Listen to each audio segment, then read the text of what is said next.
we'll now have 10 minutes to present the opening convincing of us to let him board our precious Liferaft. Who's our con? It's coming up. Oops, sorry. Al, I'm going to be in the back here. I'm going to help you out too. So, because they don't know that you can see that. Okay.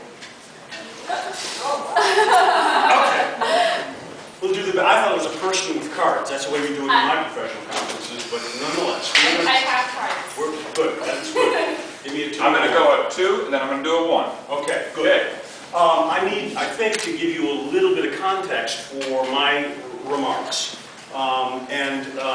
That's 2 components. One is I represent 2 academic programs. Our undergraduate program is in a discipline called environmental design, and our graduate program is in planning. They are associated, and both of them, by their natures, are transdisciplinary, not inter-trans.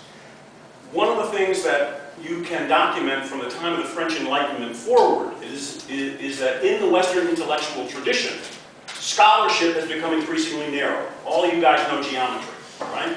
So if we shrink it and deepen it, right, the opposite is to broaden it and thin it out. Same geometry. The problem is that Western scholarship has been going in that direction. So if we take the very most intellectually curious and adept and skilled people and channel them into ever narrower disciplines, we leave the task of integration of knowledge to the least intellectually adept. Our discipline in environmental design and planning thinks that's bad. We got to get bright, talented folks into the interdisciplinary work because that's where the real problems in life are. They're not narrowly defined. It's biochemistry. You know, you understand what I'm saying, right? So that's part of it. And the second point to make is that the challenge tonight, I think, is to try to distinguish which of the disciplines would be most useful in the face of catastrophe. And I'm going to argue that environmental and design and planning are both those disciplines. Okay? And that's why they're associated. So first, what is environmental design? We focus our attention there on studying people, natural environments, nature, how the act of design brings those things into conjunction. Okay? So if I had time to draw you a beautiful diagram, and most of you know what a Venn diagram is, I would draw one big circle that said, that's the realm of human need. Overlapping that to the side is the realm of natural resources. If we drew a third circle that overlapped both, that would be design.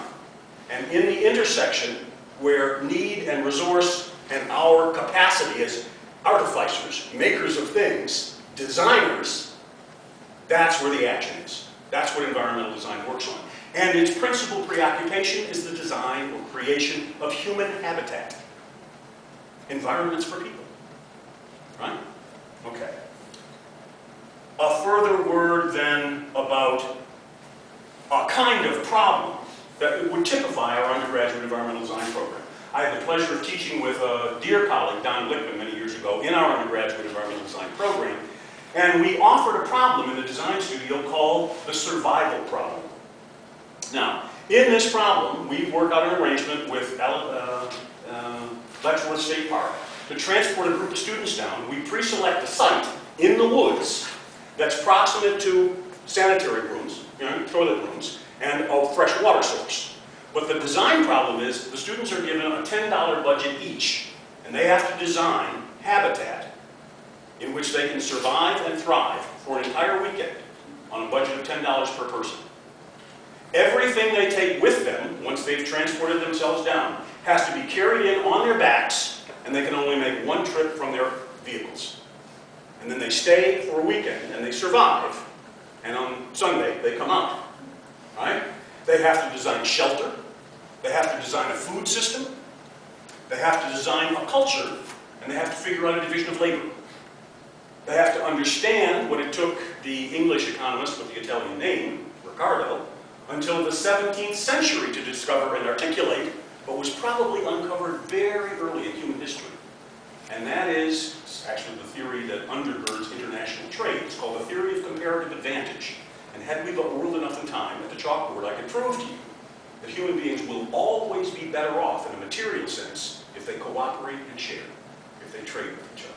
If you can make bows and you can make arrows, and you can make bows and you can make arrows, and you can make more bows per week and more arrows per week than him, it is still to your advantage to both make some bows and some arrows and to trade. And the only circumstance in which that isn't true is if he decides to do nothing. So there is a premium on social cooperation, but we have to know that, and we have to design with that in mind. And so the students have to figure out very quickly, if we put our budgets together in a tribe, in a clan, then we can plan our meals together, and we'll all have more if we work together. So you worry about the food system and how much nutrition we get out of a box of spaghetti noodles, right? You have to think about every little detail. And if you're going to take a Coleman stove, you have to prove to us on paper what it would cost brand new, and that's deducted from your budget. So the question is, what can you do in nature to prepare the food, to cook the food, to eat the food, right? And you have to think about reusing things. If we take one pan, right? You with me? That's what the act of design is. Okay. So then, what's planning and why is it associated, and what would it have to do with the Liferaft debate? Planning seeks to answer a single compound question, and it will sound seductively simple, but the longer you think about it, the more complex it becomes. How much of what, where, for whom, with whose resources, and with what potential impact? Okay? The resources are always scarce. The environment doesn't give everybody everything. So we're going to have to make some decisions as a group about how much of what, where, for whom, with whose resources, even if that's human resources like labor. And what's the downstream consequence of that? Because we've only got one natural environment. That's one of the challenges of the industrial and post-industrial era. We've managed to despoil habitat so that some of it is unusable and will be for a long time. That's not good thinking. Okay? So I would suggest that environmental designers and planners might be very, very useful if we faced a true disaster and there was only that raft and only enough room for so many folks, and somebody had to make a decision collectively about what kind of discipline and thinking habit and practice is important to surviving, is important to thriving, maybe even. Those students on the survival weekend even had to design entertainment systems. So you could take a $1.29 harmonica, but you couldn't take a big expensive piece of technology. You could take a $15 soccer ball if you got together in a group and said, hey, that would be an activity in which everybody could participate. You see what I'm saying?